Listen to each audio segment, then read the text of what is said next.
Bienvenidos a todos una vez más a los seminarios internacionales de fronteras de la ciencia de materiales, y hoy tenemos el gusto de tener con nosotros a María Victoria Alcázar y a Jorge, me acabo de olvidar de su nombre, Ramírez, será porque es poco habitual en nuestro país. Vienen de la Escuela de Ingenieros Industriales, del Departamento de Ingeniería Química Industrial y Medio Ambiente.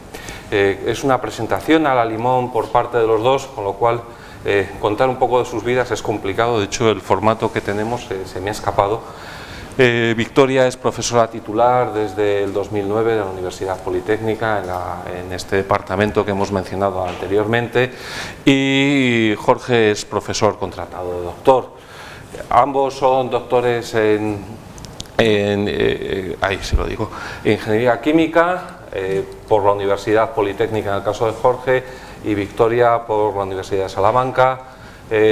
Victoria estuvo haciendo varias estancias postdoc en Zúrich y en Los Ángeles, en Estados Unidos. Jorge ha estado también fuera en el Departamento de Física y Astronomía de la Universidad de Leeds y en la Universidad de Reading, y sus líneas de trabajo pues van dentro de la teoría y modelización de fluidos complejos, la dinámica de fluidos, y lo que nos van a hablar hoy, que es el título de esta charla, el diseño de polímeros conjugados para aplicaciones fotovoltaicas. Hasta hace poco uno pensaba o veía siempre los polímeros como algo que era no conductor. Sin embargo, en las últimas 2 décadas esta idea ha cambiado radicalmente y los polímeros han añadido a todas sus bondades algo más, y es la conducción eléctrica. Entonces, como conductores o semiconductores, pues son capaces además de generar energía, y eso es lo que nos van a contar hoy. Muchísimas gracias a los dos por estar aquí, y el tiempo es vuestro. Gracias. Bueno, buenos días, yo soy Jorge Ramírez. Os vamos a contar brevemente un resumen de este área de investigación, que es el del área de los polímeros o de las sustancias orgánicas en general para aplicaciones fotovoltaicas, porque bueno, llevamos trabajando en este tema un par de años y medio aproximadamente, y bueno, tenemos una línea bastante activa y que queremos seguir evolucionando en el futuro. La charla tiene varias partes. Bueno, primero creo que es necesario hacer una pequeña introducción sobre la energía solar fotovoltaica, cómo se puede aprovechar la energía del sol para producir electricidad, el funcionamiento de una célula fotovoltaica tradicional. Después explicaré brevemente cómo se traduce ese funcionamiento en el caso de una célula orgánica, y luego entrará Victoria para hablar de los diferentes tipos de materiales orgánicos que se utilizan para este tipo de aplicaciones. Y bueno, introduciremos brevemente al final nuestras aportaciones, por el momento pequeñas, pero que esperamos que crezcan con el tiempo en este área de investigación, y posibles líneas futuras. Bueno, en esta transparencia hago un pequeño resumen cualitativo de lo que yo creo que es clave en el caso de la energía solar. En el dibujo de la izquierda, bueno, se ven primero, no se puede leer muy bien la transparencia, pero bueno, os la explico. En la parte de la derecha están lo que digamos son las fuentes de energía no renovables, las que son finitas, por ejemplo, el carbón, uranio, petróleo, gas natural. Y digamos, el círculo no es el área, sino el volumen de la esfera que tendría ese círculo, ¿de acuerdo? Representan las reservas conocidas en la actualidad, ¿vale? No quiere decir que sean todas las reservas. Como sabéis, aparecen periódicamente nuevas reservas de diferentes materiales, pero bueno, en principio son las reservas que actualmente se conocen.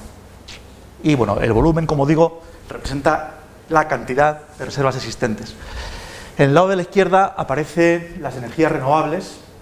En este caso no son las reservas, el volumen de la esfera no representa las reservas, sino que representa potencialmente lo que se podría extraer cada año a nivel de energía. Como se puede ver, bueno, el viento lo han sacado fuera de la esfera, no sé por qué realmente, porque es una energía renovable, pero bueno, se ve que la energía solar, la energía que llega a la Tierra desde el Sol anualmente es masiva, ¿de acuerdo? Bueno, sobrepasa las reservas que hay de cualquier otra fuente de energía. Y bueno, en esta esfera de aquí aparece el consumo anual de la humanidad en energía, ¿no? Se ve que solamente la energía que nos llega del Sol es varios órdenes de magnitud, en torno a 10.000 veces más energía de la que necesitamos o de la que estamos consumiendo actualmente. La energía solar se puede aprovechar de varias formas. Se puede aprovechar como energía térmica, ¿vale? Esto se hace en muchos países, se utiliza para calentar agua, para uso sanitario y calefacción. Se puede utilizar como energía termoeléctrica, en este caso lo que se hace es calentar un fluido y mediante un ciclo termodinámico se produce electricidad. Y la tercera gran vía es mediante la producción directa de electricidad mediante semiconductores, que es lo que denominamos energía solar fotovoltaica. Esta última línea aquí es una pequeña reflexión. En el fondo, si uno lo piensa detenidamente, todas las fuentes de energía que están a nuestra disposición, excepto probablemente el uranio, ¿no? O las energías nucleares, todas ellas provienen del Sol, al fin y al cabo, ¿no? Porque el viento se mueve esencialmente porque hay diferencias de temperaturas producidas por el Sol en la atmósfera. El petróleo, al fin y al cabo, es un fósil o de plantas que hace millones de años almacenaron energía solar, etcétera, etcétera. Y lo mismo el gas natural, la energía hidrodinámica, proviene de la evaporación del agua por el sol, que luego llueve, etcétera, etcétera. En esta transparencia, hago una pequeña visión sobre el estado a nivel mundial de la energía fotovoltaica. Es importante destacar que hasta hace pocos años era una energía que era prácticamente despreciada, en el sentido de que no podía competir con las otras fuentes de energía, esencialmente por temas de precio, ¿no? Pero bueno, en los últimos 10 años ha habido un incremento brutal de los precios de carbón y petróleo, y al mismo tiempo, en el año 2013 se registró en tan solo 5 años un descenso en el 80% en el precio de las células fotovoltaicas. Actualmente un módulo tiene un precio en torno al 0,60 euros por vatio. Y en muchas áreas muy soleadas de la Tierra está actualmente alcanzando la paridad. La paridad significa que el coste de producción de la energía por un módulo fotovoltaico está igualado al precio de la electricidad en el mercado, ¿de acuerdo? Otro detalle interesante es que la mayor parte de la energía eléctrica que se consume en el mundo, particularmente en España, proviene de producción térmica a partir de carbón. Actualmente el precio del carbón está en torno a 100 euros por tonelada, ¿vale? Y si uno transforma eso, teniendo en cuenta las eficiencias, etcétera, de las plantas térmicas, le sale un precio de unos 10 céntimos de euro por kilovatio hora, que es esencialmente lo que cuesta producir un kilovatio hora en una zona que esté relativamente soleada. Vale, en este mapa de aquí se ve la irradiación solar en diferentes zonas de la Tierra. Las zonas que están muy rojas son las zonas que reciben mucha radiación solar, y lo importante en este gráfico es que esos puntos negros que aparecen aquí son una estimación del área que sería necesario actualmente cubrir con células fotovoltaicas de poca eficiencia, ¿vale? No una eficiencia muy extrema, para obtener toda la energía que actualmente consumimos. O sea que, como se ve, es un área realmente despreciable respecto a la superficie terrestre. Dentro de Europa, este gráfico es un gráfico similar a este, ¿vale? Es la zona, la potencia por metro cuadrado que se recibe en diferentes zonas de la Unión Europea. El rojo evidentemente muestra valores altos de irradiación y, como se ve, España está en una situación bastante clave en este aspecto, ¿no? Dentro de Europa no somos el país con más potencia fotovoltaica instalada. Alemania nos supera por bastante ventaja. Decir un detalle, ¿no? En Alemania se registró en unos días en el año 2012, que fueron especialmente soleados en primavera, ni siquiera en verano, la instalación fotovoltaica que tenía Alemania fue capaz de producir la misma energía que todas las centrales nucleares que tenía el país, ¿no? Con lo cual, se ve que no es una fuente de energía anecdótica, es una fuente de energía bastante potente y con mucho potencial. En España yo siempre pienso, nosotros no tenemos recursos naturales, no tenemos petróleo, no tenemos uranio, pero sí tenemos mucho sol, mucho viento y mucho espacio libre, ¿no? Con lo cual, estamos en una situación en la que potencialmente podríamos ser líderes en este área, y deberíamos, pienso. Voy a pasar a explicar brevemente cómo funciona una célula fotovoltaica. Primero una célula tradicional, para intentar luego extender esta explicación y que se entienda bien cómo funciona una célula orgánica. Todos hemos estudiado en algún momento de nuestra vida La teoría de bandas, ¿vale? La teoría de bandas se puede de una forma cualitativa y sencilla explicar a partir de, bueno, del teorema de Bloch en un sistema cristalino periódico, la solución de las funciones de onda de los electrones, que son, digamos, los orbitales que los electrones van a ocupar, son también soluciones periódicas, y en el caso de un cristal infinito, pues esas soluciones periódicas están totalmente deslocalizadas y se ocupan por completo todo el espacio del cristal.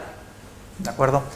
Además, las energías de esos orbitales dejan de ser discretas, como en el caso de los orbitales de un átomo o de una molécula, y pasan a ocupar regiones continuas de energía, y es lo que se llaman bandas. En el caso de un semiconductor, la última banda ocupada, que se llama la banda de valencia, está separada por una zona que se llama banda prohibida o band gap de lo que sería la banda de conducción. Un electrón en la banda de valencia no puede conducir, ¿vale? Porque no le queda espacio libre, no tiene estados accesibles para poder desplazarse, pero si es capaz de salvar la distancia del band gap, podría pasar potencialmente a la zona de conducción, donde es libre de moverse, ¿vale? Lo que se suele, en un semiconductor de silicio, por ejemplo, el band gap es un valor muy particular de energía, en torno a 1,1 electronvoltios, ¿vale? Si un fotón llega de la luz solar con una energía igual o superior a la energía del band gap, ese fotón es capaz de interaccionar con un electrón y hacer lo que salte de la banda de valencia a la banda de conducción. Una vez disponible el electrón en la banda de conducción, podemos recuperar la energía y podemos, bueno, digamos, retirarlo en electrodos para producir energía.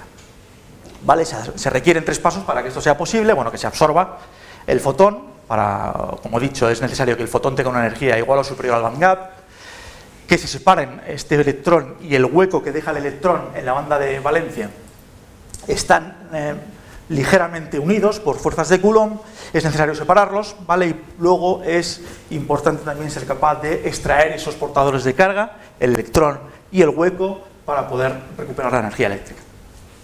En la práctica no se suelen utilizar semiconductores separados, digamos, o puros, como sería el silicio, sino que se utilizan semiconductores dopados, en lo que se conoce como unión PN, que es la misma configuración que se encuentra en un diodo. La parte P está dopada con un elemento del grupo 3 o inferior, de manera que hay un defecto de electrones y aparecen una serie de huecos en el semiconductor, y la parte N está dopada con un elemento de grupo 5 superior, que aporta un exceso de electrones, que son portadores de carga también. Y bueno, cuando uno une 2 semiconductores de este tipo, ¿vale? Por difusión estos portadores de carga traspasan la barrera que separa los 2 semiconductores. Al producirse esa difusión de portadores de carga, se crea unas cargas fijas, digamos, en los ambos lados de la unión, que crean un campo eléctrico en la unión de ambos semiconductores. Ese campo eléctrico se queda fijo. Cuando esa unión PN es iluminada por la luz solar, como he dicho antes, si el fotón de luz solar tiene energía suficiente, es capaz de producir la promoción de un electrón de la banda de conducción a la banda de la banda de valencia a la banda de conducción, y ese par electrón-hueco, gracias a la existencia de este campo eléctrico en la unión, es capaz de separarse. Los huecos irán a la zona de menor potencial y los electrones a la zona de mayor potencial, y cerrando el circuito a través de una carga eléctrica se puede recuperar esa energía. Bueno, como he dicho, las uniones PN son necesarias en este caso porque es importante poder separar el electrón y el hueco que se forman después de la absorción de un fotón. Este tipo de células solares, solo que se denominan células solares de primera generación, tienen ya unos 60 años de historia aproximadamente. Muy pronto, después de su invención, que fue en torno a los 50, hubo un desarrollo teórico bastante importante. Una de las aportaciones más importantes fue debida a Shockley, que bueno, determinó que la eficiencia máxima para una célula solar de estas características, de unión PN simple, a partir de silicio o de germanio, tendría una eficiencia máxima de un 29%. ¿Vale? Para tener una idea de qué significa esto, diría que bueno, la potencia que recibimos del Sol promedio por metro cuadrado es en torno a 1000 vatios, y una célula del 29% significaría que podríamos recuperar 290 vatios por metro cuadrado. ¿Vale? Estas son las células solares que todos más o menos conocemos, ¿no? Que hemos visto alguna vez. Tienen las siguientes características. La fabricación es cara, ¿vale? Porque es necesario producir silicio muy puro y muy cristalino. La eficiencia que se consigue de forma rutinaria en la industria está en torno al 22%, ¿vale? Todavía lejos de la eficiencia teórica, pero bastante aceptable, ¿vale? Hay muchas pérdidas por reflexiones, por calentamientos, etcétera. Tienen muy baja degradación, son muy estables, ¿vale? En unos 50 años de vida útil, bueno, se puede considerar que aún van a mantener el 60% de la eficiencia original. Esta línea de aquí es importante, ¿vale? Hay una leyenda que mucha gente cree, ¿no? Que es que se dice que las células solares fotovoltaicas nunca recuperan la energía que fue necesaria invertir para fabricarlas, ¿vale? Eso es mentira, ¿vale? Se amortizan en aproximadamente 3 años, ¿vale? Después de 3 años la energía que se empleó para fabricarla se ha recuperado y bueno, actualmente son el 90% del mercado. He hablado de eficiencia y creo que es importante detenerme aquí un momento para explicar a qué me refiero con esto. Una célula solar fotovoltaica del estilo que acabo de mencionar se suele caracterizar mediante una curva de este estilo. Se mide el voltaje aplicado en la célula, en este eje, y se mide simultáneamente la corriente que produce la célula. En esta gráfica hay 2 extremos. Por un lado, si el voltaje es 0, si la célula está en cortocircuito, ¿vale? Y está iluminada por radiación solar, se produce una corriente, ¿vale? Y la corriente es máxima. Eso es lo que se llama corriente de cortocircuito, ¿vale? Y es un parámetro importante de este tipo de células. Dependen de varias cuestiones, dependen de la intensidad de iluminación. Si la célula no está iluminada, no hay corriente, ¿vale? No genera electrones y no genera corriente. Depende del bandgap, ¿vale? Depende de la separación energética entre las bandas de valencia y conducción. Y, bueno, depende también de la capacidad del material para transportar los portadores de carga, electrones y huecos, ¿vale? Interesa que sea lo más alta posible. En el otro extremo está lo que se denomina voltaje de circuito abierto. Se hace un montaje similar, pero en lugar de estar cortocircuitado, está abierto el circuito. Se mide la diferencia de potencial. Interesa también que sea muy alto y depende esencialmente entre la diferencia de energía entre la banda de conducción de lo que se llama el aceptor, que es el semiconductor N, y la banda de valencia del dador, que es el semiconductor P. Interesa que sea muy alto. Bueno, pues entre estos dos comportamientos extremos tenemos, digamos, el funcionamiento de la célula, en el cual, bueno, acoplaríamos la célula a una carga eléctrica, ¿vale? Una resistencia, y bueno, el comportamiento sigue una curva, ¿vale? No es un cuadrado, sino que tiene una curva debido a resistencias residuales, y lo que nos interesa es buscar el punto de esa curva que tiene potencia máxima, que tiene rendimiento máximo. La potencia es el producto de voltaje por intensidad, por tanto se busca el cuadrado de mayor área que esté encerrado en esa curva, ¿vale? Bueno, pues ¿cómo se define la eficiencia? Se define como la potencia de salida de una célula fotovoltaica en el punto óptimo, que es ese punto que he indicado aquí, el punto P sub m, dividido entre la energía que recibe del Sol. La energía que recibe del Sol se cuantifica en unas condiciones muy estándar. Tiene que ser el Sol que se recibiría en la latitud de Estados Unidos en el equinoccio de primavera, ¿vale? Y con una célula con una orientación determinada. Bueno, las células de primera generación son las tradicionales. En los últimos 10-15 años se han empezado a desarrollar otros conceptos para células solares fotovoltaicas. Y bueno, primero están las que se llaman de segunda generación, que actualmente tienen una cuota de un 10% de mercado. Se han explorado otros semiconductores inorgánicos, o bueno, el mismo silicio, pero en lugar de ser cristalino puro se utiliza en estado amorfo o policristalino, o otros semiconductores inorgánicos a base de combinación de diferentes metales y metales de transición. La ventaja es que, bueno, son de capa muy delgada, por lo tanto se consiguen producir celdas muy finas, láminas muy finas, con una masa muy reducida. La eficiencia es menor que las de las células orgánicas cristalinas, pero bueno, tienen mucha aplicabilidad en tecnologías que requieren un peso muy reducido, como la tecnología aeroespacial. Esta no la voy a explicar mucho, los que sí que voy a explicar son las células de tercera generación. Es un nuevo concepto que ha surgido hace unos 10 años aproximadamente. Hay varias ideas, ¿no?, flotando en el ambiente científico de cómo extender las células solares a nuevos conceptos.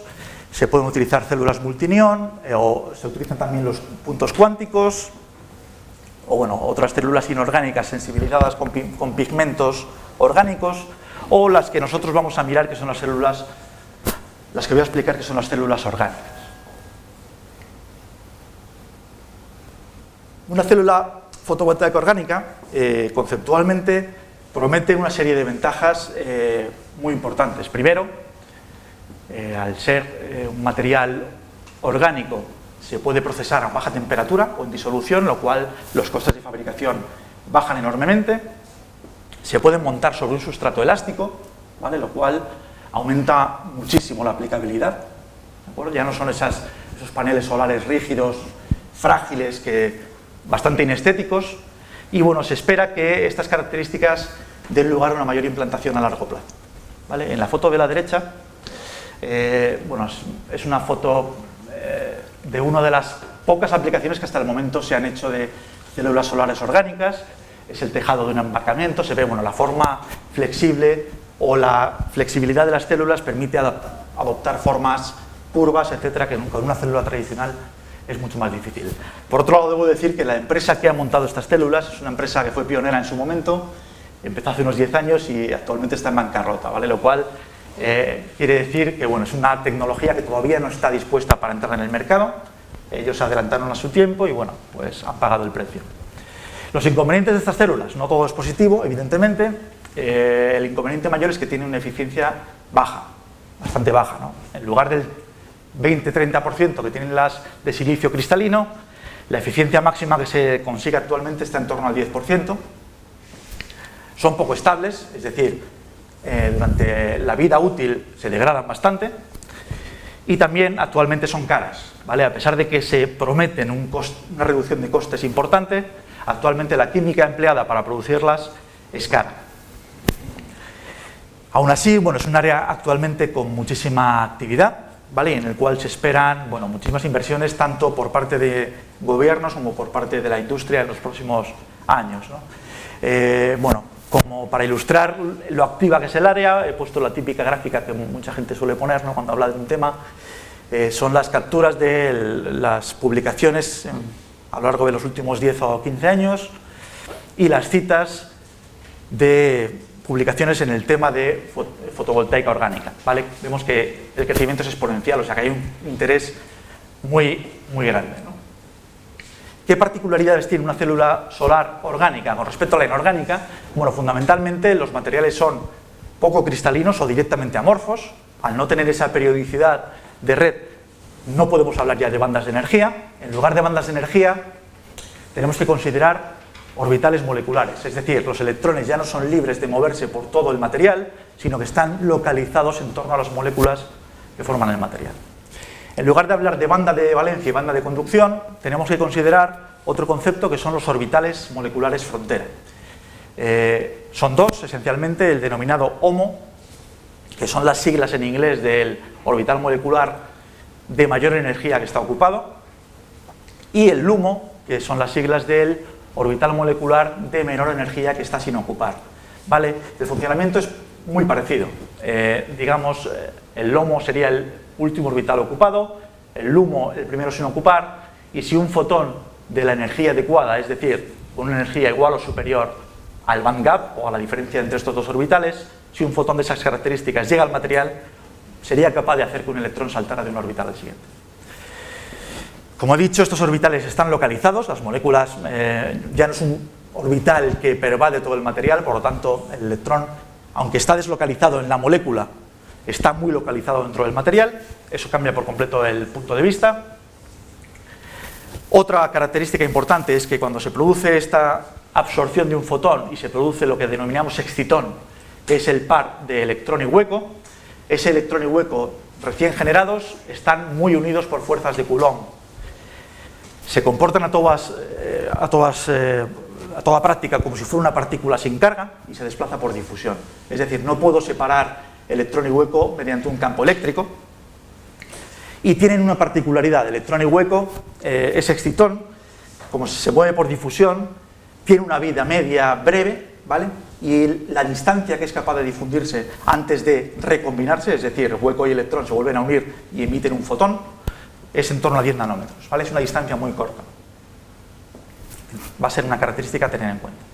Y otra característica importante de las células orgánicas es que el transporte de los portadores de carga, que son electrones y huecos, es bastante más complejo y más pobre que en los semiconductores inorgánicos.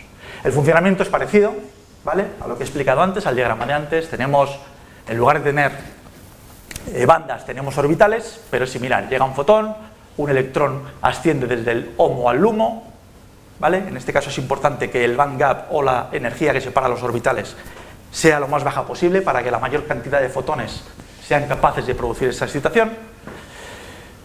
Por difusión, el excitón, que es este par electrón-hueco, se dirige hacia la interfaz entre el material dador y el aceptor, ¿vale? Como he dicho, esa distancia que el excitón es capaz de recorrer es pequeña, en torno a 10 nanómetros, por lo tanto es importante que la separación entre ambas fases, dador y aceptor, sea de ese orden de magnitud, 10 nanómetros. En la interfaz se separan el electrón y el hueco en dos portadores de carga libres, y bueno, esos portadores de carga libres se desplazan hacia los correspondientes electrodos. ¿Cuáles son los mayores desafíos que hay que vencer para hacer que estas células fotovoltaicas orgánicas sean eficientes? Bueno, primero, que la absorción de fotones sea eficiente. Es decir, que el band gap del material fotoactivo, aquel que va a recibir los fotones y va a ser capaz de transmitir un electrón desde el orbital HOMO al orbital LUMO, que sea pequeño. Se estima que en torno a 1,2-1,9 electronvoltios sería un valor bastante adecuado. Ese valor está extraído esencialmente de cálculos teóricos a partir del espectro de la luz solar. Segundo, como he dicho, la difusión de los excitones tiene una vida muy breve, alcanzan una distancia en torno a 10 nanómetros. Es importante que tanto el material dador como el aceptor estén separados a una distancia de ese orden de magnitud. Es importante que en la interfaz, una vez el excitón es capaz de llegar a la interfaz, que sea capaz de separarse en dos portadores de carga libre. Para ello es importante que los niveles energéticos de los orbitales LUMO de dador y aceptor tengan unos valores determinados y adecuados. Y por último es importante que ambas fases, dadora y aceptora, sean capaces de transportar carga eficientemente, ¿vale? El dador tiene que ser buen transportador de huecos y el aceptor buen transportador de electrones. Y bueno, por último, y no es menos importante por ello, que sea un material que sea estable en la atmósfera, que no se oxide con facilidad, porque eso nos va a garantizar una vida útil del material bastante más larga. Bueno, esa transparencia creo que la dejo para el final. Y voy a pasarle el mando a Victoria, que va a introduciros qué tipo de materiales se utilizan para esas aplicaciones. Gracias. Bueno, como os ha estado contando Jorge, existen muchas similitudes, pero también grandes diferencias entre lo que es una célula semiconductora inorgánica y las células orgánicas fotovoltaicas. Pero básicamente en la mayor parte de células orgánicas nos encontramos con la combinación de dos materiales orgánicos, uno que va a actuar como el material dador y otro como el material aceptor. Si hacemos la analogía con las células de silicio, este material conductor dador sería el equivalente al semiconductor tipo P, donde la conductividad es debida al movimiento de los huecos. Y el material orgánico que actúa como aceptor sería el equivalente al semiconductor tipo N, donde la conductividad se debe al movimiento de electrones. Yo voy a pasar a comentar ahora, dentro de todo el campo de moléculas orgánicas, qué limitaciones existen y cómo esas limitaciones conducen a que solamente un determinado tipo de moléculas puedan ser adecuadas para su aplicación en estas células fotovoltaicas. Como hemos comentado anteriormente, el primer paso para que se produzca el funcionamiento de la célula solar es que el fotón sea absorbido y que esta absorción del fotón traiga como consecuencia que un electrón salte desde el orbital más alto, el HOMO, al orbital desocupado de más baja energía, el LUMO. Aquí nos encontramos con este band gap, esta banda de energía prohibida, que obliga a que la diferencia entre estos orbitales para las moléculas orgánicas, si tienen que aprovechar la radiación solar, tiene que ser en torno a esos 2 electronvoltios. En segundo lugar, el material orgánico que va a actuar como dador, una vez que se ha generado el par electrón hueco o excitón, tiene que permitir que difunda hacia la zona de la interfaz con el aceptor. Finalmente, este material, puesto que se trata de un material donde su conductividad se va a deber al movimiento de los huecos, tiene que facilitar que esos huecos presenten movilidades lo más altas posibles. Y no se nos tiene que olvidar que una de las ventajas que prometen las células orgánicas es que van a ser fáciles de procesar, y esto solo es posible si los materiales orgánicos que forman parte de los mismos se disuelven fácilmente en disolventes volátiles, de tal manera que simplemente por evaporación uno tendría depositado el film del material orgánico. Bueno, pues recopilados aquí cuáles son los requisitos que tendría que cumplir el material orgánico dador, nos encontramos que entre todas las moléculas orgánicas, las que presentan unos band gap o una diferencia de energía entre estos orbitales, el HOMO y el LUMO, que posibilitarían el paso del electrón de un orbital a otro por medio de la radiación solar, son moléculas que tienen que tener dobles enlaces, ya que el band gap correspondería a transiciones desde un orbital pi enlazante a un orbital pi antienlazante. Si nos fijamos en moléculas orgánicas con dobles enlaces, resulta que estas transiciones, para una molécula sencillita como el etileno con un solo doble enlace, esta diferencia de energía es mayor que la que proporcionan los fotones de la radiación solar. Es decir, esa molécula no podría promover el paso de ese electrón desde el HOMO al LUMO. Pero uno puede conseguir que esta diferencia de energía se vaya reduciendo, sin más que ir acumulando dobles enlaces. Cada vez que se va introduciendo un doble enlace extra, pasamos del etileno al butadieno o al hexatrieno, la diferencia entre el orbital más alto ocupado, el HOMO aquí en color verde, y el LUMO, el orbital más bajo desocupado en color rojo, se va haciendo más pequeñita. Y esto significa que si lo miráramos en un espectro de absorbancia, vemos cómo, nos vamos desplazando cada vez hacia longitudes de ondas mayores.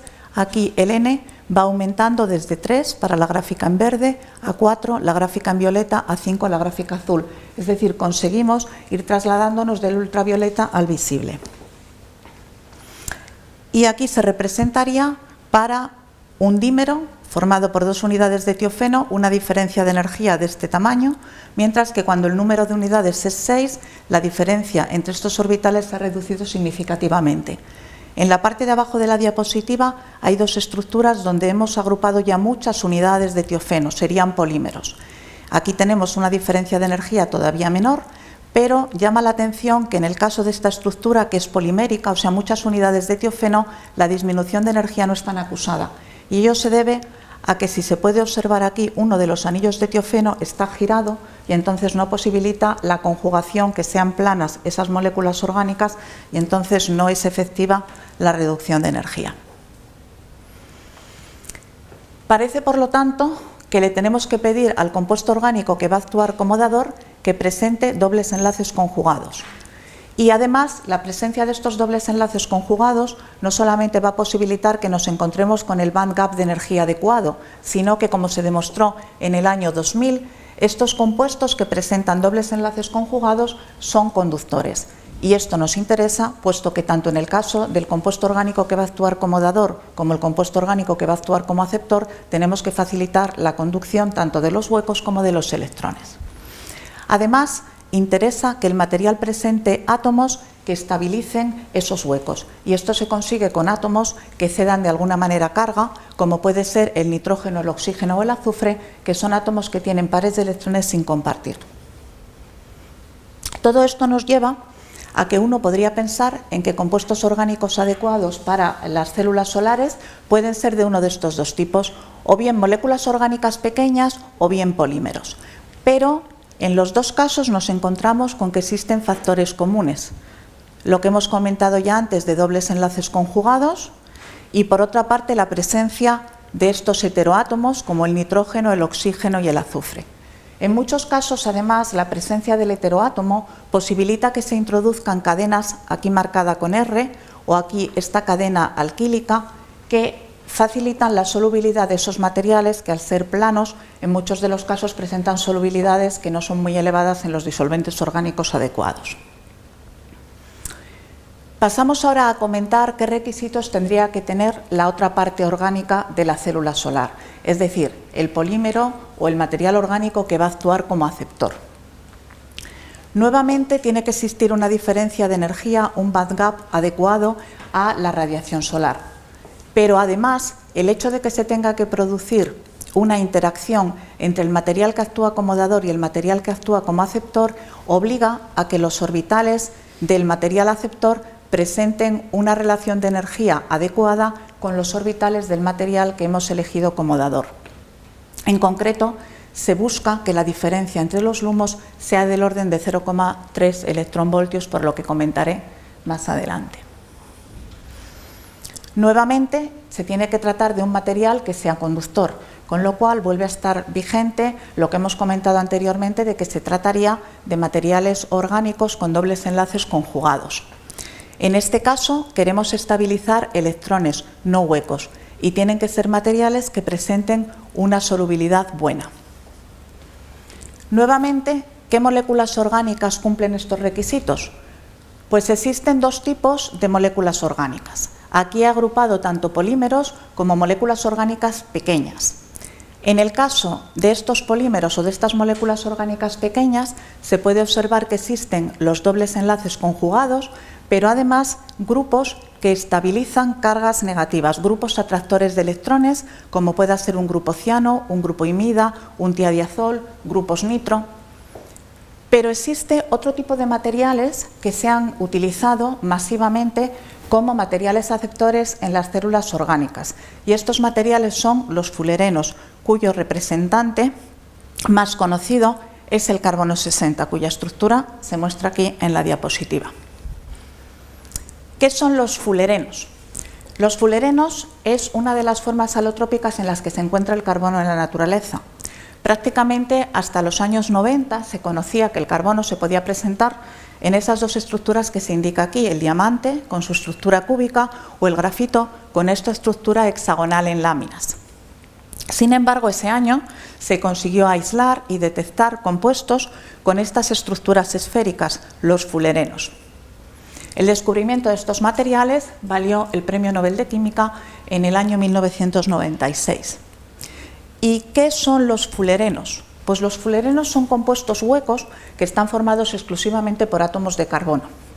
El carbono 60 es el que se representa aquí, pero también se han encontrado otros compuestos con esta estructura como el carbono 70, el 72, el C84, y el nombre de estos compuestos, fulerenos, se debe al arquitecto de la diapositiva, ya que su estructura recuerda a esas cúpulas geodésicas.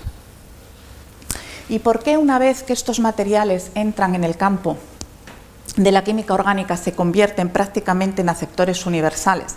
Si uno revisa la bibliografía, se encuentra que el 90 y tantos % de las células solares orgánicas utilizan como aceptores derivados de los fulerenos. ¿Y por qué es esto? Bueno, pues estos materiales han resultado ser sorprendentemente buenos, ya que presentan no solamente unos niveles de energía adecuados, sino que además los electrones presentan una gran movilidad. El orbital LUMO, el orbital vacío de más alta energía, es un orbital triplemente degenerado. Eso significa que se puede reducir admitiendo hasta 6 electrones a la vez.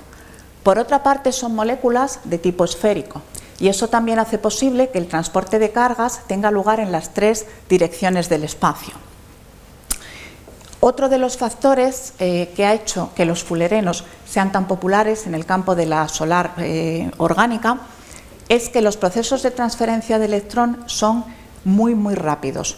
Y el hecho de que cinéticamente estos procesos sean tan rápidos, pues favorece el transporte de cargas y, por ejemplo, dificulta que se produzcan fenómenos no deseados, como por ejemplo la recombinación otra vez del electrón y el hueco.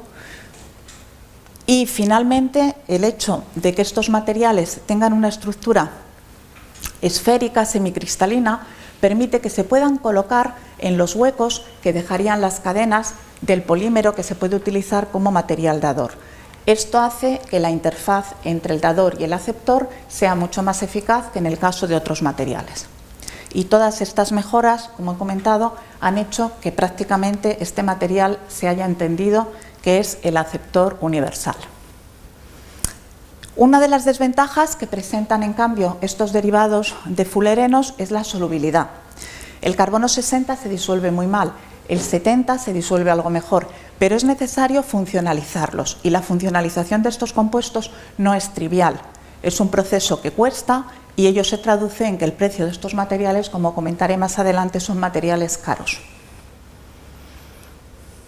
Paso a continuación a comentar cómo ha ido evolucionando a lo largo del tiempo la morfología y el tipo de materiales que se han ido utilizando para las células solares orgánicas.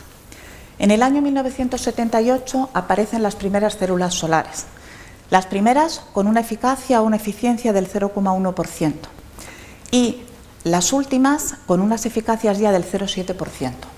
Se trata de dispositivos muy sencillos, donde utilizan únicamente una capa de un material orgánico entre dos electrodos metálicos. Y el material orgánico, que en este caso recojo en la diapositiva, es el que condujo a esta eficiencia del 0,7%, este compuesto con la estructura que se indica en la diapositiva. Posteriormente se pensó en cambiar la morfología de estas células, imitando un poco la estructura que hemos visto en las células inorgánicas. Aquí observamos ya que existen dos tipos de materiales, el material dador y el material aceptor. El material dador, en este caso una ftalocianina de cobre, es un compuesto, como podemos ver aquí, con muchos átomos de nitrógeno y enlaces conjugados. Y el material aceptor también presenta esta conjugación de dobles enlaces y grupos carbonilos que facilitan la estabilización de electrones. En este caso se obtuvo en las primeras celdas una eficacia del 1%, pero fueron mejorando los diseños y el resultado que se suele obtener con estas celdas es mejor que con las anteriores de monocapa. Un nuevo avance en la morfología de estas celdas se debió a Giger en el año 1992. Se puede observar aquí cómo la morfología de la celda ya es diferente. Estas son las celdas que se llaman de heterounión, donde parece que las dos fases, el material orgánico dador y el material orgánico aceptor, están entremezclados. Como dador se utilizaba, por ejemplo, un compuesto, un polímero conjugado con estos grupos OR para facilitar su solubilidad, y como aceptor un derivado de los fullerenos. Las eficacias fueron aumentando desde el 1 al 5%, pero actualmente las estrategias que se siguen en el campo de las células orgánicas fotovoltaicas las podemos resumir en tres estrategias fundamentales. ¿Qué se suele utilizar como material aceptor? Pues muchos de los trabajos utilizan este derivado de fullereno, un C71. Y como material dador se pueden utilizar polímeros, en este caso, como se ve, con grupos azufres, oxígenos y dobles enlaces conjugados, como ya se ha comentado. Se han conseguido con estas combinaciones de un polímero como dador y un fullereno como aceptor eficacias del 10, del 11%, y últimamente en Alemania hay una empresa que asegura que ya produce células solares con un 12%, aunque no dicen exactamente cuál es la combinación que utilizan ellos de materiales orgánicos. Manteniendo también los fullerenos como materiales aceptores, otra de las estrategias consiste en utilizar moléculas pequeñas. Molécula pequeña, aunque no parezca una molécula muy pequeña comparada con lo que es un polímero. La ventaja de utilizar moléculas pequeñas en vez de polímeros es que muchas veces, y debido a la naturaleza de los procesos de obtención de polímeros, que se trata de procesos en los que es difícil reproducir condiciones como la polidispersidad, pues muchas veces los resultados que se obtienen en un laboratorio son difíciles de reproducir en otro laboratorio, porque incluso repitiendo las condiciones de reacción, los polímeros que se obtienen no presentan exactamente las mismas masas moleculares. Este problema se evita si uno trabaja con moléculas pequeñas. La molécula pequeña siempre va a tener esa misma identidad. Entonces, con estas moléculas pequeñas ya se han conseguido celdas que funcionan con eficacias del 7%. Y bueno, se suelen combinar diferentes tipos de estrategias. Hay, por una parte, aquí una cadena de politiofenos y cadenas también de grupos atractores de electrones que, como luego comentará Jorge, tienen importancia para mejorar el band gap de energía. Y también se está intentando sustituir los fullerenos, aunque ya os digo que las celdas mejores son las que han utilizado fullerenos. Si uno quiere hacer que estas células orgánicas pasen a comercializarse con precios baratos, con buena solubilidad, pues parece necesario intentar explorar aceptores diferentes que el fullereno. Y así se han realizado ya algunos polímeros que, combinados con otros polímeros que actúan como materiales dadores, se llegan a eficacias del 3,5%, lejos de esas eficacias del 12% con fullerenos, pero bueno, ya es un paso. Y a continuación, en esta última parte de la charla, os vamos a contar dónde está nuestra contribución en el campo este de las células solares orgánicas. Entonces, nosotros, de toda la problemática y lo complicado que es el diseño de una célula orgánica, nos hemos centrado en la parte de la sustancia orgánica que va a actuar como material dador. Y en concreto, hemos decidido centrarnos en polímeros que actúen como dadores. Los mejores resultados en polímeros se deben a este derivado del tiofeno. Existen también muchos trabajos que utilizan estos derivados del fluoreno. Y también en la bibliografía hay bastantes trabajos donde se utilizan derivados del carbazol. Bueno, nuestra aportación se ha centrado en la producción de polímeros derivados del carbazol. ¿Y por qué elegimos nosotros el carbazol entre estas alternativas? Bueno, pues la primera razón es que el carbazol es un material relativamente barato. Y además de ser un material relativamente barato, tiene una estructura aromática que hace que sea un material bastante estable. Presenta aquí un átomo de nitrógeno, que hemos dicho que estos átomos de nitrógeno vienen bien, no solamente para facilitar luego el transporte o la conductividad de los huecos, sino que además se puede sustituir muy fácilmente el átomo de hidrógeno por una cadena carbonada larga y de esta manera uno conseguir la solubilidad en disolventes orgánicos. Y otra de las ventajas del carbazol es que la presencia de este átomo de nitrógeno hace que sea muy fácil funcionalizarlo en estas posiciones, orto, o en esta posición de aquí, la posición para. Y además, los niveles de energía del carbazol, el HOMO, es un nivel de energía adecuado para hacer que esta sustancia sea estable. Bueno, como decía Victoria, nos hemos concentrado en dos puntos muy concretos del problema. Conseguir un polímero que tenga un band gap adecuado para que la absorción sea lo más eficiente posible del sol y al mismo tiempo que sea un polímero que sea estable. Son dos conceptos que van uno más o menos en contra del otro, porque cuanto más pequeño es el band gap, más inestable es el polímero. Cuando hablo de inestabilidad, me refiero a que el potencial de ionización del material se hace muy pequeño y el material se oxida en la atmósfera, ¿vale? Con el simple oxígeno que hay en el aire se oxida, lo cual significaría que a largo plazo se degradaría. Bueno, en esta representación, en la cual tenemos en el eje X band gap, interesa, bueno, digamos, en la zona verde claro está representado las zonas de band gap que corresponderían aproximadamente al espectro de la luz solar, y en verde oscuro estaría la zona que sería interesante de cara a buscar una eficiencia de la célula solar. En el otro eje está la energía del último orbital ocupado, el HOMO. Esa energía nos va a determinar el potencial de ionización. Interesa que esa energía sea lo más baja posible, ¿vale? Para que el material sea lo más estable posible y sea difícil que el oxígeno le arranque electrones, ¿vale? Nosotros vamos a intentar buscar materiales que estén lo más posible hacia la izquierda y hacia abajo.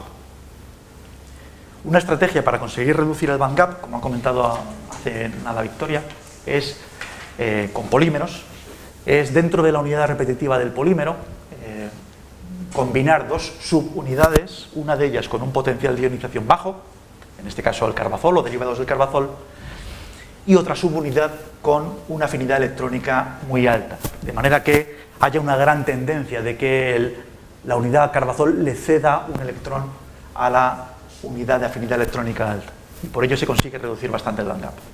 Esta estrategia se ha utilizado bastante en la literatura, en particular se ha utilizado con el carbazol, se han conseguido polímeros con eficiencias bastante altas, pero sobre todo se ha explorado la configuración del carbazol polimerizado en las posiciones 2,7.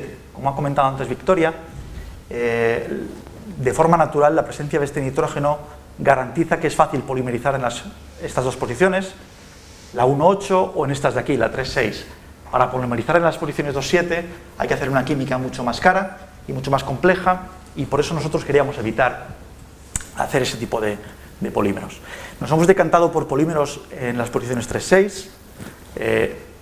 Esperamos a priori que van a tener un band gap peor, porque digamos, visualmente se puede observar que la deslocalización de electrones es mayor en este tipo de polímeros que en estos, donde digamos la estructura va haciendo una especie de zigzag, pero aún así queremos explorar porque resultan mucho más fáciles de polimerizar y bueno, mucho más fáciles de procesar. Para ello hemos enfocado el problema desde una perspectiva a priori teórica, ¿no?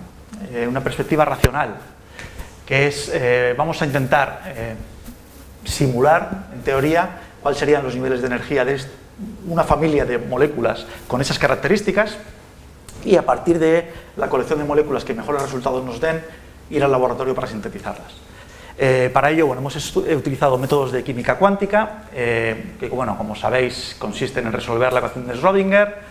Hemos utilizado un software libre que se llama GAMES, que es bastante extendido. El método, bueno, el método de la teoría del funcional de densidad, que es también un método muy adecuado para determinar energías de orbitales, y bueno, la aproximación de Born-Oppenheimer, que simplemente digamos que separa las funciones de onda de núcleos y de electrones. La metodología es sencilla, pero al mismo tiempo es complicada. Significa preparar una geometría molecular. A priori no conocemos si la geometría es óptima, es la de mínima energía o la que con más probabilidad se va a encontrar en la naturaleza. Por lo tanto, hay que optimizar esa energía mediante métodos cuánticos. En una molécula de tamaño medio, ese cálculo puede llevar en torno a 2-3 días. Una vez optimizada, hay que verificar que estamos en un mínimo local, al menos, ¿no? Si no es el mínimo absoluto, al menos que sea un mínimo local, con lo cual hay que calcular el hesiano, que bueno, también implica un cálculo de 2 o 3 días si la molécula es de tamaño medio. Y por último, calcular las energías de los orbitales, que es un cálculo mucho más rápido. Esta secuencia de cálculos nos permite determinar la estructura molecular y las energías de los orbitales HOMO y LUMO, que son los que necesitamos para intentar predecir la eficiencia.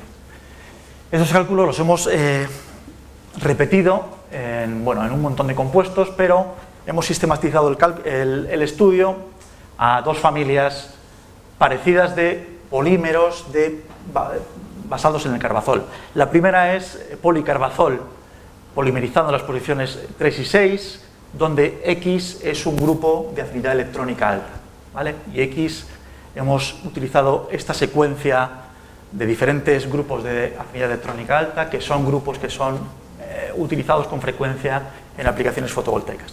Y la segunda familia de estructuras es esta, en la cual se repite la misma arquitectura, pero se interpone un grupo espaciador de tiofeno que extiende la deslocalización de orbitales y tiende en general a mejorar el bandgap. Bueno, lo que os voy a enseñar en esta gráfica hay un montón de información, pero lo que quiero es comparar brevemente. En la parte de abajo vemos los orbitales HOMO, ¿vale? Y los orbitales LUMO. Hay que decir que estos cálculos los hemos hecho para dímeros, es decir, 2 unidades repetitivas. Sería deseable repetir el cálculo para un número creciente de unidades repetitivas, con n tendiendo a infinito, pero, claro, el cálculo cuántico, si tarda 3 días para una sola unidad, para 2 puede que tarde un par de semanas, para 4 tarda 2 meses, se va complicando enormemente, ¿no? Con lo cual, en algún momento hay que parar y tomar conclusiones, sacar conclusiones. La parte de abajo son los orbitales HOMO. Se ve que la incorporación de este espaciador aumenta el orbital HOMO, que no es deseable, ¿vale? Porque nosotros, si el orbital HOMO aumenta, perdemos estabilidad, pero reduce la energía del orbital LUMO, que sí que es deseable porque disminuye el bandgap, ¿vale? Bueno, en comparación con este estudio teórico, hemos en la gráfica también he colocado lo que serían los valores que están publicados en la literatura para el mismo polímero, pero en lugar de las posiciones 3,6, en las posiciones 2,7, que como he dicho implica una química mucho más compleja. Bueno, como era de habíamos predicho inicialmente, el band gap es peor. Si nos fijamos, la separación entre las líneas es mucho menor que la separación entre los símbolos, con lo cual significa que el band gap es mejor en los 2,7 que en los 3,6. Pero por otro lado, nuestros polímeros, que son estos símbolos, son ligeramente más estables que el 2,7 cuando está en presencia de tiofenos. Eso es una buena noticia porque significa que será un material que será probablemente más, tendrá una durabilidad más larga. De todas maneras, todo hay que decirlo, estos cálculos habría, como he dicho, que repetirlos para un número creciente de unidades repetitivas y, bueno, verificarlos en laboratorio. Ahora, después de ese cálculo previo, hicimos una selección breve de una colección de polímeros que presentaban un band gap reducido. De esa selección, Victoria, que es la química orgánica, nos cortó cuáles se podían sintetizar y cuáles no, y bueno, decidimos sintetizar una colección de varios. Ella os va a contar. Bueno, en esta diapositiva representamos 3 de los 4 polímeros de lo que fue la primera generación de policarbazoles que hicimos nosotros. Entonces, este trabajo fue parte del proyecto fin de carrera de un alumno y después de los cálculos que había realizado este alumno, pues llegamos a la conclusión de que podríamos preparar los polímeros como el P1, que como veis es simplemente unidad de carbazol conectada con otra unidad de carbazol. El polímero P2, donde hemos sustituido un carbazol por una unidad de tiofeno, puesto que el polímero derivado del tiofeno es uno de los que mejores resultados da como polímero dador. En el polímero P3 hemos introducido este grupo que presenta atractores de electrones por la idea esta que ha comentado Jorge anteriormente de combinar grupos con potencial de ionización bajo, afinidad electrónica alta, y con la misma idea preparamos este cuarto polímero donde este carbazol está sustituido aquí con grupos muy atractores de electrones que deberían de contribuir también a disminuir el band gap. Estos 4 polímeros se prepararon de acuerdo con un esquema sintético que de una manera muy sencilla resumo aquí el trabajo de David. Entonces, partiendo del carbazol comercial, lo primero que hicimos fue colocarle esta cadena de 18 átomos de carbono para asegurar que luego el polímero fuera soluble.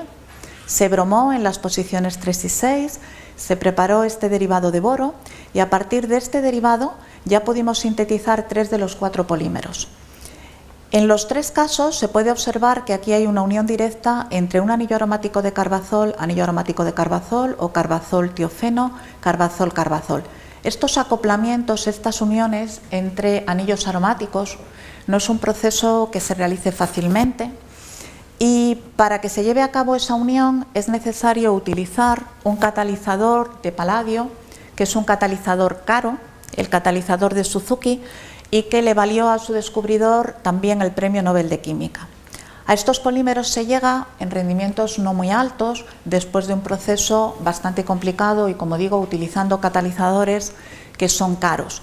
Pero la mayor parte de los polímeros que se han preparado con estas uniones entre superficies aromáticas y superficies aromáticas se hacen de acuerdo con este acoplamiento.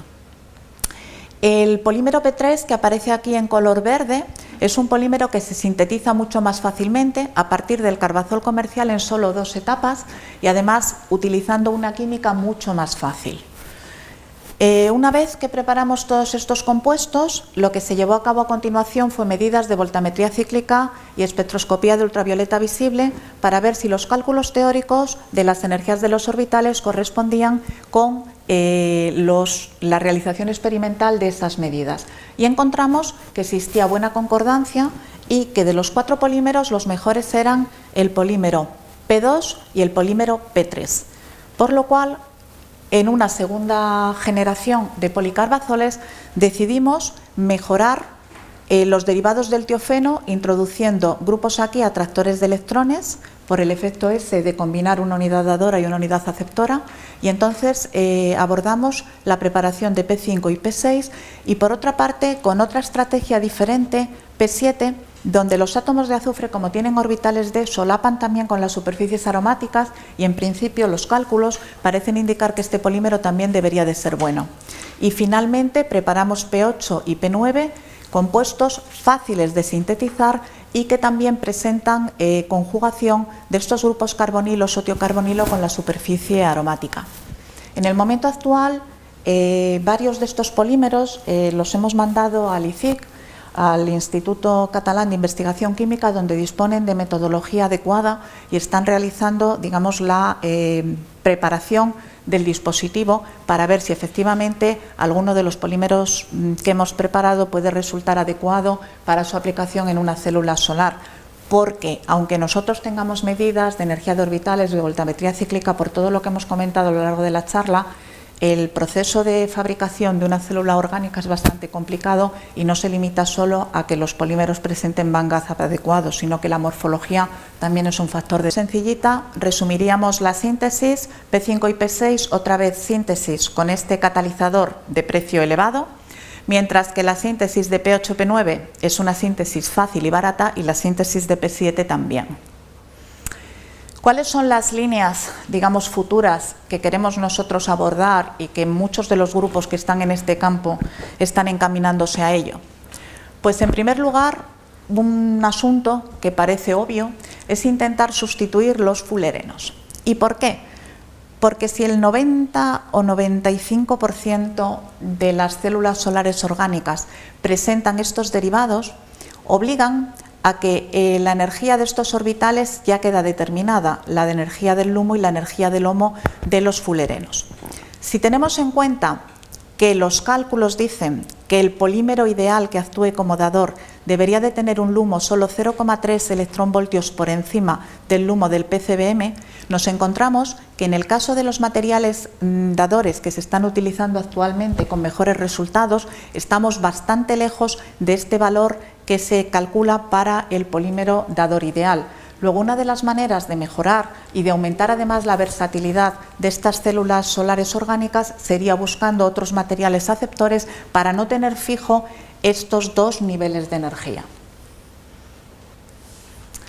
Por otra parte, los fullerenos no son materiales que absorban especialmente bien la radiación solar. El C60 absorbe muy poco. Y de lo que se trata cuando uno hace una célula solar es que la mayor parte de la radiación solar sea absorbida y la que no absorba el polímero que actúa como dador, que la absorba el polímero que actúe como aceptor. Hoy día, con los derivados del carbono 60, prácticamente la única absorción de luz se debe a la presencia del polímero dador. Estos compuestos ya he comentado que no son o no presentan la solubilidad ideal en disolventes orgánicos y finalmente son materiales que son caros. 1 gramo de C60 son 211 euros, pero si uno lo quiere utilizar para su aplicación en solar fotovoltaica, que tiene que estar funcionalizado, el gramo del material ya supone 782 euros. Y luego en la mezcla de polímero dador, polímero aceptor, los mejores resultados se obtienen cuando se hacen mezclas 1:1, es decir, se están utilizando cantidades grandes de estos materiales que tienen unos precios bastante caros. Vale.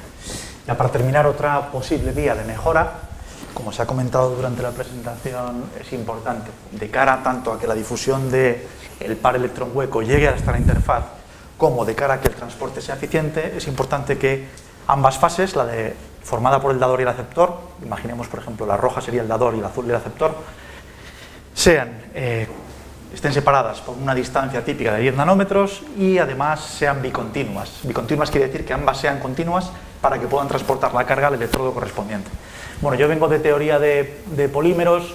En teoría y experimentalmente es muy conocido que los copolímeros de bloque se autoorganizan de forma espontánea formando ese tipo de dominios en función de la química y de la composición, y una idea posible sería utilizar esta misma vía para sintetizar copolímeros de bloque que se autoorganizaran formando las fases con la geometría necesaria.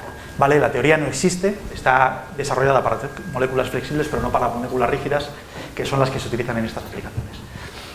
La última posibilidad, otra posibilidad alternativa sería, en lugar de utilizar copolímeros de bloque, utilizar moléculas pequeñas con enlaces, digamos, muy específicos a través de puentes de hidrógeno, que hicieran que a la hora de, mezclar las dos partes, la dadora y aceptora, se establecieran interacciones muy favorables energéticamente entre grupos muy específicos que hicieran que el material se autoorganizara de forma espontánea. Por otro lado, estamos muy abiertos a colaboraciones. Necesitamos esencialmente varias cosas, ¿no? Primero, preparar muestras. Para preparar muestras hace falta hacer films finos, ¿no? Para lo cual, si alguien dispone de un spin coat ineficiente y de formas de, digamos, de hacer el annealing o el equilibrado de estos films, pues estaríamos dispuestos a colaborar. La caracterización de los films es muy importante para ver si hay la separación de fases deseable, ¿vale? Esa caracterización se suele hacer con AFM. Y bueno, caracterizar la movilidad de electrones y huecos es fundamental. Y por último, bueno, hacer el montaje y caracterización de la célula fotovoltaica y determinar la eficiencia, para lo cual es necesario un simulador solar, que es un aparato que cuesta bastantes cientos de miles de euros. Bueno, si alguien dispone de algo de esto, estamos totalmente dispuestos a colaborar. Por último, bueno, mencionar algunas colaboraciones, la financiación por parte de la Fundación Repsol y colaboraciones dentro de nuestro departamento, el Departamento de Química Orgánica de la Universidad de Salamanca y Emilio Palomares del Instituto Catalán de Investigación Química. Y bueno, agradeceros a todos vosotros vuestra atención y el disculparnos porque nos hemos excedido un poco de tiempo.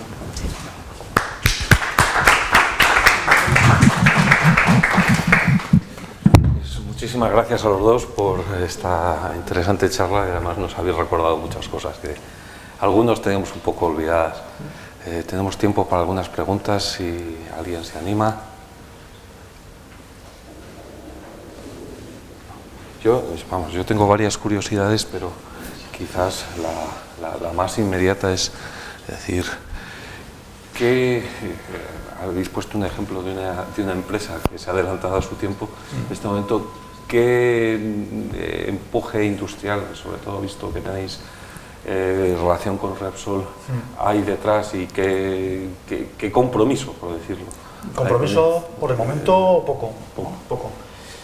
Aparte, la fotovoltaica ahora mismo está un poco abandonada, ¿no?, en nuestro país, ¿no?, porque yo pienso que se enfocó mal el asunto, ¿no? Se subvencionó lo que no se tenía que haber subvencionado. Se subvencionó la compra de módulos extranjeros y la instalación, ¿no?, cuando lo que había que haber subvencionado era la investigación para desarrollar nuestros propios módulos, ¿no?, eficientes.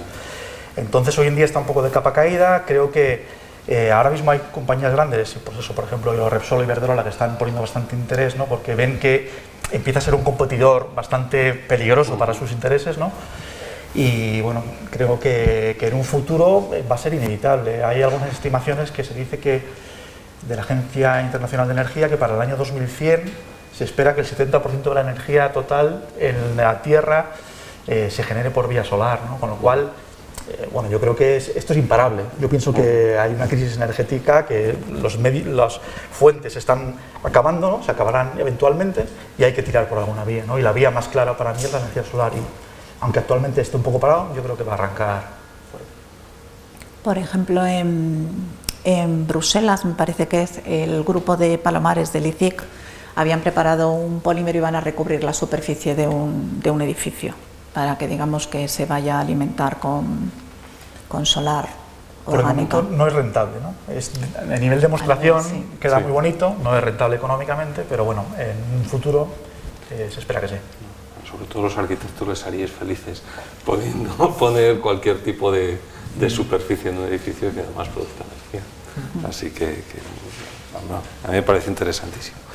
Muy bien, pues si nadie más se anima con una pregunta, vamos a dejar aquí por hoy. Muchísimas gracias. Gracias a vosotros. Esta es vuestra casa.